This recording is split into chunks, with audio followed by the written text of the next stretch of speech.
Hello and welcome to our first cast from the Chronos Tour Championship held at Stoke in the Guys That Game store. This was on the 6th of April.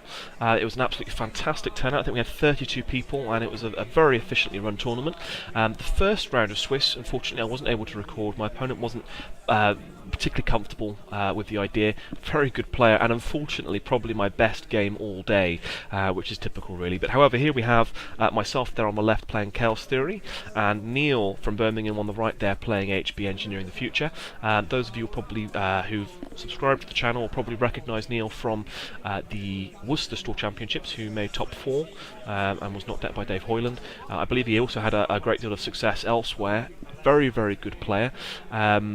I had also had to play against another store champion in my first round of Swiss. I managed to split that round 1-1. Neil won both of his games in his first round, so I'm feeling a little bit unfortunate here, playing two incredibly good players. But nevertheless, we move on to the second round, first cast of the day.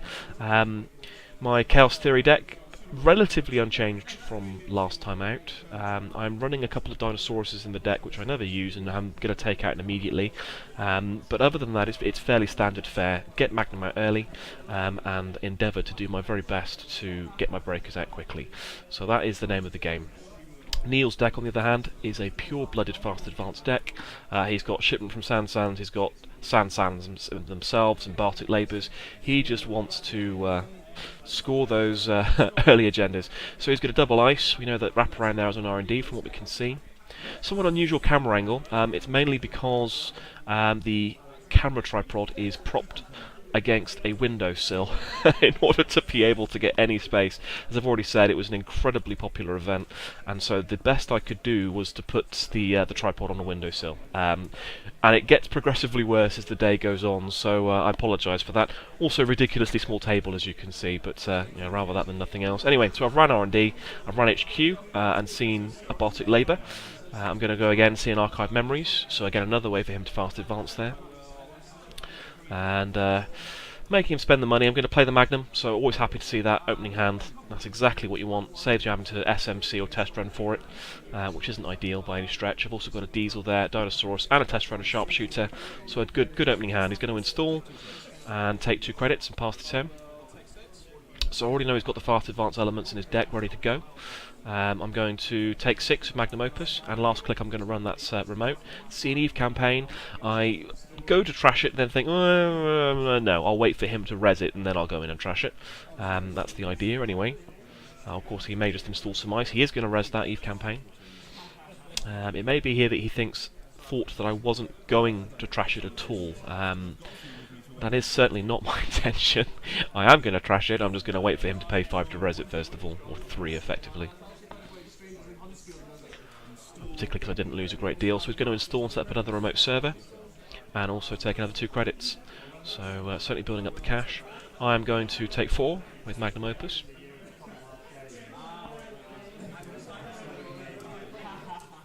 I will run and trash his Eve. Not leaving that on the board. And then I think it's a question of, do I go and look and see what the other remote is, or do I take some money? I'm going to take some money. Probably an error. Probably should have had to look and check to see what that remote was. He is in San range. 1, 2, 3, 4, 5, 6, 7. Oh no, sorry, he's just outside. No, he's not. No, sorry, he is in San range with Engineering the Future. So, but he's got a green level clearance first click anyway. It would leave him vulnerable, to be fair. It would cost all his money. So probably not what he wants to do immediately. But Magnum Opus against HB, that's what you want to see, really. That's not what HB wants to see, of course, but it is certainly what I want to see. So he will ice up whatever that was. I'm going to play a Diesel, see the indexing, a Deus Ex and a Stimhack. Stimhack, one of my little one-off surprises that I enjoy playing. The deck does run 3 same old things, so I do get increased value out of it if required, though you don't particularly want to play it that often. I'm going to test run. Probably look for a Corroder here.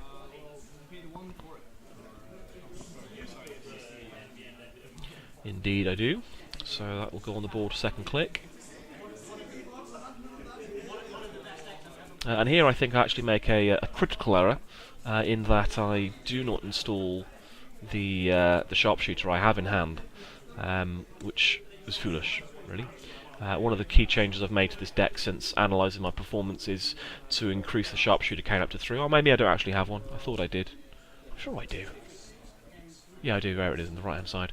So I did just move it there to the front of my deck. I'm thinking, no, do I play it? Do I play it? Do I not play it? So I do make a key error here. I'm going to run R&D anyway. Oh, and see the Vitruvius. Thank you very much. That was a bit of fortune there. I'll go again. And no, let's not see anything. So yeah, again, I was I think I'm probably thinking a little bit ahead of myself here, but I probably should put that sharpshooter down ASAP against any unres dice, especially against HB, when you're running into rotos and itchies and so forth. So he'll res the Sansan for 6, install, gaining him a credit, pay 2, advance, and score the ABT. He's giving some thought as to whether he's going to trigger it, and I don't think he will. Unless you've got a Jackson out, it's not really worth the risk in a competitive setting.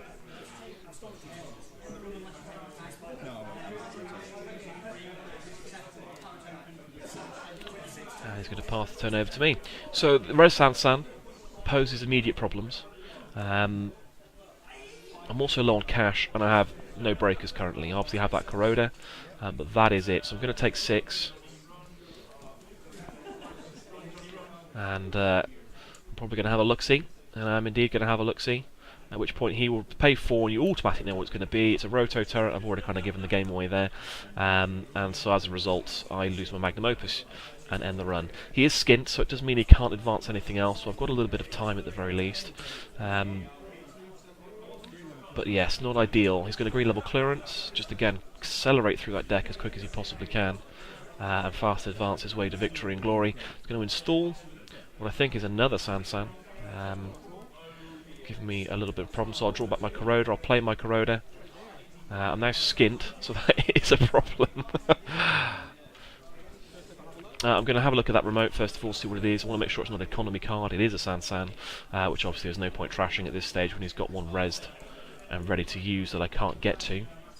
But I do have the means to get it with my sharpshooter, so there is a way. I can't do it this turn, but I could go and do it later. So I will run R&D, sorry, HQ, and see another roto turret and lose my Corroder. And all the while that sharpshooter's been sitting in my hand doing diddly squat, but that's fine. At the end of the day it used it as money and meant that he can't score an agenda right here, so that's not the end of the world. Not the end of the world at all. And it also means I can see exactly what I need here. I mean, to be fair, a test run Fem would absolutely wreck his board position. You know, I could put it on the wraparound and be able to break every single piece of Vice on the board for 1 or 2 credits. So, you know, Fem here is deadly, and I do have one in the deck for all that test run scavenge malarkey goodness. He's going to install, take 2 credits and pass the turn. So I'm thinking that's probably an agenda, most likely an efficiency committee. I should probably mention double time wasn't legal for this event, so there's no NAP contract to worry about. Otherwise I would have to ensure I had another 4 credits there, as well as the 5 to trash the Sansan. But double time wasn't legal, so you're not going to be seeing any caprices or anything of that ilk. So I'm going to install the sharpshooter, first click. I've got 5 credits, so I can go in and trash that Sansan. I'm going to run, I'm going to trash the sharpshooter to get through it.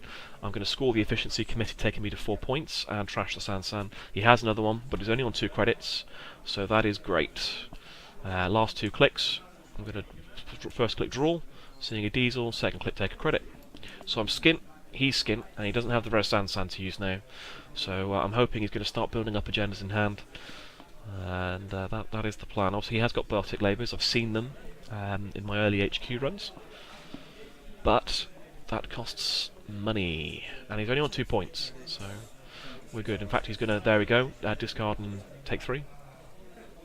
No install, so that's fine.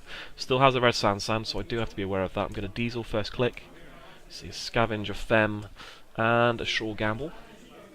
Sure Gamble coming in at a good time, because without the Magnum, my economy here runs a very significant risk of stalling.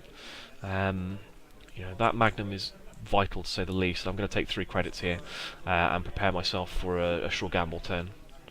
So that takes me up to, I think takes me up to 5 or takes me up to 4. Either way, I'm in sure gamble range. I'm going to discard the Dinosaurus that I've already mentioned did absolutely nothing for me all day. I've got 2 copies of it. The idea was the Fem onto the Dinosaurus, really. But hey, whatever. And I begin hatching a plan here. I begin hatching the plan. Really, I think there I probably would have been better off holding on to the Fem and using it as I've already explained, which was to install it and pretty much negate every single piece of ice he has on the board. But finding the 9 for it, not cheap, and without the Magnum Opus powering it, not ideal. But I could have been all over his board there with just that one breaker. It would have forced him to invest further in ice, and at the moment he's not in a great economic position. 6 credits and a Sansan to use, which he can't res and use the same turn. He's going to have to wait. So a critical point for him here. I'm on 4 points, he's on 2. So not a huge amount between us at this stage. He's going to install up over HQ, signalling to me at the very least he's got agendas in hand and take 2 credits. You know, that's good. I'm going to take a credit. I'm going to sure gamble. And here I want to see... Oh, that's what I want to see.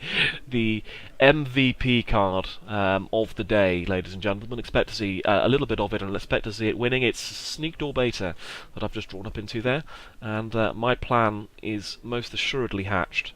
I'm thinking here whether I go in and trash the Sansan, which I am going to do. I'm going to pay 5. It leaves me with the 4 credits I need to use the Sneak Door next turn.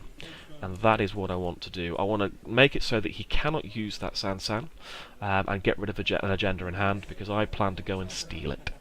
He's going to archive memories back a Sansan after having played a hedge fund. He's got plenty of cash, and he's going to install what presumably would be that Sansan back into that remote, taking a credit. So here it comes. Archive memories, first click, paying 4. No money left whatsoever, but no NAPD contract to worry about. I'm going to run, score an efficiency committee. I'm going to go again, see if Vitruvius, and that's the game. And I think he had another agenda there in hand as well. Yeah, he had another efficiency committee, so the likelihood of their taking that win was pretty high.